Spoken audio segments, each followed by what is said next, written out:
চন্দ্রনাথ পাহাড়ের উদ্দেশ্যে এখন রওনা দিচ্ছি। চন্দ্রনাথ পাহাড় সমুদ্রপৃষ্ঠ থেকে 1020 ফুট উচ্চতায়, এবং এই পাহাড়ে ওঠার সময় আমাদের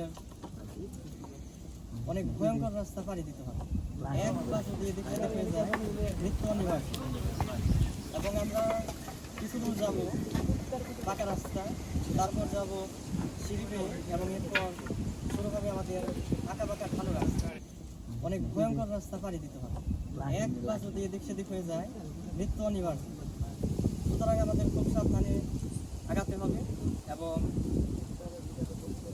আমরা প্রথমে একটি মন্দিরের দেখা পাবো, তাকে বলা হয় বিরূপাক্ষ মন্দির, এবং সেখান থেকে 150 ফিট রাস্তা যাওয়ার পর আমরা দ্বিতীয় মন্দিরের দেখা পাবো, যেটা হচ্ছে চন্দ্রনাথ মন্দির।